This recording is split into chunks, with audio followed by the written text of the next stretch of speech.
Hello दोस्तों, स्वागत है आपका हमारे आज के इस यूट्यूब चैनल के वीडियो में। दोस्तों आज हम जानेंगे 10th क्लास में व्याकरण जो है बहुत इम्पोर्टेंट है और व्याकरण में हम आज पढ़ेंगे वर्ण विचार। ठीक है, यह वीडियो जो संस्कृत से है उसके लिए भी है, जो उर्दू से है उसके लिए भी है। तो दोस्तों व्याकरण में सबसे पहला हमारा आता है वर्ण विचार। ठीक है, वर्ण विचार से 2 नंबर का ऑब्जेक्टिव क्वेश्चन आते हैं। ठीक है, तो हमारा क्वेश्चन जो है वर्ण विचार का सबसे पहला क्वेश्चन है ई वर्ण है। ठीक है, ई वर्ण है। ई वर्ण कौन सा वर्ण, ई जो है कौन सा वर्ण है। ठीक है, तो हमारा क्वेश्चन जो था कि ई वर्ण है, तो इस क्वेश्चन का जो आपका ऑप्शन है, ऑप्शन नंबर ए में हर्ष स्वर, ऑप्शन नंबर बी में दीर्घ स्वर, ऑप्शन नंबर सी में अतंस्त व्यंजन और ऑप्शन नंबर डी में उष्म व्यंजन। तो दोस्तों हमारा क्वेश्चन जो था कि ई वर्ण है, तो इस क्वेश्चन का जो आपका राइट आंसर होगा वो होगा आपका ऑप्शन नंबर बी, दीर्घ स्वर। ठीक है, ई वर्ण है दीर्घ स्वर। ठीक है, ऑप्शन नंबर बी जो है इस क्वेश्चन का राइट आंसर हो जाएगा। चलिए आगे बढ़ते हैं। हमारा अगला क्वेश्चन कहता है द का उच्चारण स्थान है। द का उच्चारण स्थान है। ठीक है, ऑप्शन नंबर ए कंठ, ऑप्शन नंबर बी तालु, ऑप्शन नंबर सी दंत और ऑप्शन नंबर डी में मृदा। ठीक है, तो दोस्तों क्वेश्चन हमारा पूछ रहा है कि द का उच्चारण है। ठीक है, जब हम द बोलते हैं तो हमारा किस चीज़ का उपयोग होता है, कंठ का, तालु का, दंत का, मुर्दा का, यही पूछ रहा है। ठीक है ना, तो हमारा क्वेश्चन जो था कि द का उच्चारण स्थान है, तो इस क्वेश्चन का जो आपका राइट आंसर होगा वो होगा आपका ऑप्शन नंबर सी दंत। ठीक है, जो दंत, जब हम द बोलते हैं तो दंत का उच्चारण होता है, तो ऑप्शन नंबर सी इस क्वेश्चन का राइट आंसर होगा। चलिए अगला क्वेश्चन कहता है टवर्ग का उच्चारण स्थान है। टवर्ग का उच्चारण स्थान है, ऑप्शन नंबर ए दंत, ऑप्शन नंबर बी ओष्ठ, ऑप्शन नंबर सी नासिक और ऑप्शन नंबर डी मर्दा। ठीक है, तो दोस्तों हमारा क्वेश्चन जो था कि टवर्ग का उच्चारण स्थान है, तो इस क्वेश्चन का जो आपका राइट आंसर होगा वो होगा आपका ऑप्शन नंबर डी मृदा। ठीक है, ऑप्शन नंबर डी इस क्वेश्चन का राइट आंसर हो जाएगा। हम इस वीडियो में आपको वही क्वेश्चन बता रहे हैं जो बिहार बोर्ड के दृष्टिकोण से काफ़ी वीवीआई और हाईलाइटेड है, जो कभी न कभी पूछा ही गया है और बिहार बोर्ड ज़्यादातर हाईलाइटेड क्वेश्चन को ही पूछता है। ठीक है ना, चलिए आगे बढ़ते हैं। हमारा अगला क्वेश्चन कहता है व का उच्चारण स्थान है। व का उच्चारण स्थान है।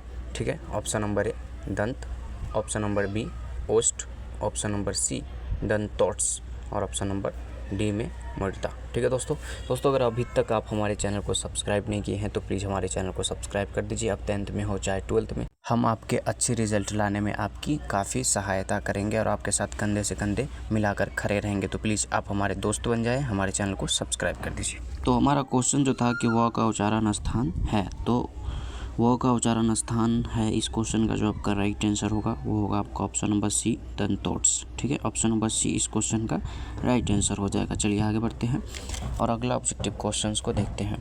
तो हमारा अगला ऑब्जेक्टिव क्वेश्चन जो है वो है क वर्ण का उच्चारण स्थान है। क वर्ण का उच्चारण स्थान है, तो हम क बोलते हैं तो हमारे मुंह का कौन सा पार्ट यूज़ होता है वो पूछ रहा है। ठीक है ना, तो हमारा क्वेश्चन जो था कि क वर्ण का उच्चारण स्थान है, तो इस क्वेश्चन का जो आपका ऑप्शन है, ऑप्शन नंबर ए में दंत, ऑप्शन नंबर बी में तालु, ऑप्शन नंबर सी में नासिक और ऑप्शन नंबर डी में जो है वो है कंठ। दोस्तों काफ़ी मोस्ट वीवीआई ऑब्जेक्टिव क्वेश्चन है, इसे ज़्यादा रट्टा मारने की ज़रूरत नहीं है, अभी देख लीजिए, जाने टाइम में एक बार देख लीजिएगा। हमारा क्वेश्चन जो था कि क वर्ण का उच्चारण स्थान है, तो इस क्वेश्चन का जो आपका राइट आंसर होगा वो होगा आपका ऑप्शन नंबर डी कंठ। ठीक है, जब हम क बोलते हैं तो हमारा कंठ जो है, कंठ से बोलते हैं डी। ठीक है, कंठ का उच्चारण स्थान जो है वो है कंठ। ऑप्शन नंबर डी इस क्वेश्चन का राइट आंसर हो जाएगा। ठीक है ना, चलिए आगे बढ़ते हैं। इसी के साथ हमारा अगला क्वेश्चन है उ और प वर्ण का उच्चारण स्थान है। ठीक है, उ और प का उच्चारण स्थान है, ये 2 बार पूछा जा चुका है, नीचे लिख दिए हैं हमने कौन कितना बार पूछा है, ध्यान दीजिएगा। तो हमारा क्वेश्चन जो है कि उ और प का वर्ण का उच्चारण स्थान है, तो इस क्वेश्चन का जो आपका ऑप्शन है, ऑप्शन नंबर ए में तालु, ऑप्शन नंबर बी में नासिक, ऑप्शन नंबर सी में ओट्स और ऑप्शन नंबर डी में दंतोट्स। ठीक है, तो हमारा क्वेश्चन जो था कि उ और प वर्ण का उच्चारण स्थान है, तो इस क्वेश्चन का जो आपका राइट आंसर होगा वो होगा आपका ऑप्शन नंबर सी ओट्स। ठीक है, ऑप्शन नंबर सी जो है इस क्वेश्चन का राइट आंसर हो जाएगा। चलिए आगे बढ़ते हैं और अगला क्वेश्चन को देखते हैं। इसी के साथ हमारा अगला क्वेश्चन है ल और स वर्ण का उच्चारण स्थान बताएं। ठीक है, ल और स वर्ण का उच्चारण स्थान बताएं। तो इस क्वेश्चन का जो आपका ऑप्शन है, ऑप्शन नंबर ए में ओष्ठ, ऑप्शन नंबर बी में दंत, ऑप्शन नंबर सी ड, ऑप्शन नंबर डी नासिका। ठीक है, नासिक इसमें दिया। तो हमारा क्वेश्चन जो था कि ल और स का उच्चारण स्थान बताएं। तो इस क्वेश्चन का जो आपका राइट आंसर होगा वो होगा आपका ऑप्शन नंबर बी।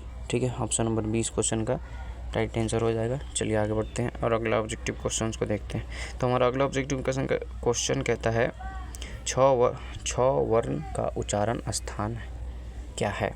छ वर्ण का उच्चारण स्थान क्या है।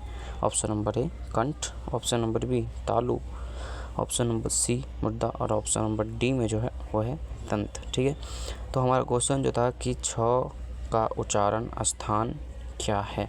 तो इस क्वेश्चन का जो आपका राइट आंसर होगा वो होगा आपका ऑप्शन नंबर बी तालु। ठीक है, ऑप्शन नंबर बी तालु इस क्वेश्चन का राइट आंसर हो जाएगा। चलिए आगे बढ़ते हैं दोस्तों। अब हमने व्याकरण स्टार्ट कर दिया है और खाली हाईलाइटेड क्वेश्चन ही बताएंगे, तो प्लीज़ हमारे चैनल को सब्सक्राइब करके हमसे जुड़ जाइए। ठीक है ना। तो हमारा अगला क्वेश्चन कहता है व्यंजन के कितने प्रकार होते हैं। व्यंजन के कितने प्रकार होते हैं। Option number A 1, option number B 2, option number C 3 और ऑप्शन नंबर डी 5। ठीक है, तो हमारा क्वेश्चन जो है कि व्यंजन के कितने प्रकार हैं या होते हैं। तो हमारा क्वेश्चन का जो राइट आंसर होगा कि व्यंजन के कितने प्रकार होते हैं, तो इस क्वेश्चन का right answer option number D हो जाएगा 5। ठीक है, व्यंजन के 5 प्रकार होते हैं। ठीक है ना। ये क्वेश्चंस काफ़ी VVI है और हाल ही में ही पूछा गया है। तो इस बार 22 में पूछा है, 25 में आने के चांस है। ठीक है, चलिए अगला क्वेश्चन कहता है इनमें कौन दीर्घ स्वर है। इनमें कौन दीर्घ स्वर है।